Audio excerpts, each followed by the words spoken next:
Today I want to talk to you about three neuro-revolutions in human history. And the first has to do with oral storytelling. And really the interesting question is, what came first? Storytelling or our brain's evolution to be able to tell stories?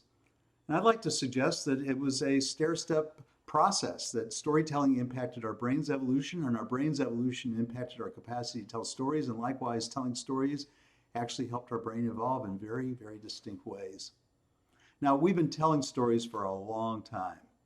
And we know from cave paintings that go back hundreds of thousands of years, both on this continent and Europe and Africa and Asia and India, that the people have been capturing their experiences through stories.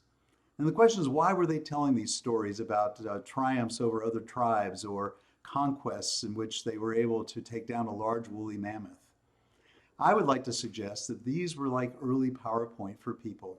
They were a way of instructing the next generation about how to confront these challenges successfully. And what better way to do that through story? Because in a story, you could learn everything that you could possibly learn about taking down a woolly mammoth without all the danger involved. So when you finally face the real thing, you would be better prepared. And we know that in all probability, before people were doing cave paintings, they were probably telling stories orally, even for hundreds of thousands of years prior to that. Some would suggest that it's our capacity to tell stories that actually gave us an evolutionary edge over other human races like the Neanderthals and the Homo denizens. And why is that? What happened? Because these other races, human races, they no doubt communicated. They knew how to communicate and coordinate themselves to a fair degree.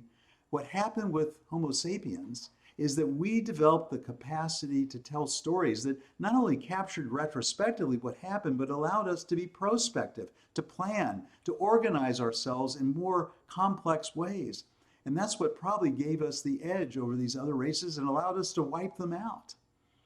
Now that was the first neuro-revolution, and it was a powerful one. And it was in some ways it is continuing. Now the second neuro-revolution came with writing. Now, especially in 500 years ago when Guttenberg developed the printing press, reading and writing became available to everybody. Whereas up until then, most cultures were oral.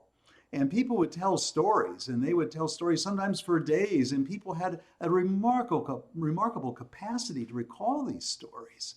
And they would carry these stories with them as they went on trade routes around Asia and Europe, and they would share their stories, and those stories would suddenly infect other people, and they would carry the stories and they would tell others.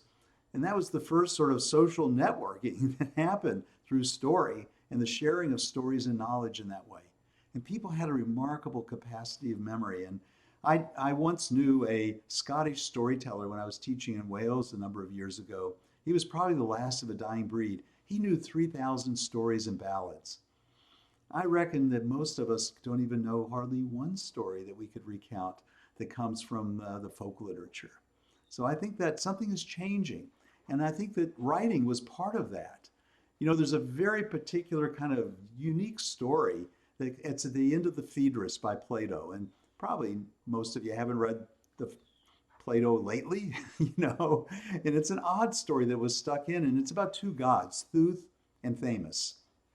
Now, Thuth was the inventor of all things, and Thamus was like the good housekeeping seal of approval. So Thuth had to bring all of his inventions to Thamus before they would be released to humans so that we could use them.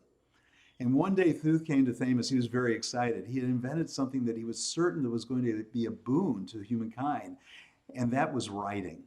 And he said, now that people can write things down, they'll never forget anything. It'll be preserved for posterity. And Thamus contemplated that for a moment. He said, my friend Thuth, actually the opposite is the case. As soon as people write things down, they'll have no reason to recall them anymore.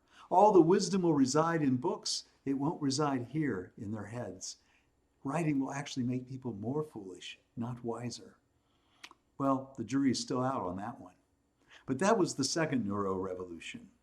And right now we're involved in a third neuro-revolution. And it's being caused by the internet and social media and all the other ways we're receiving information. And the question is it making us smarter or wiser, or is it making us stupider? Some would suggest that actually we're more susceptible to taking in stories and believing that they're true when in fact they're just stories. And those stories spread faster than they used to when people were traveling on trade routes. They spread at the touch of a finger. And the question is, are they making us smarter and wiser?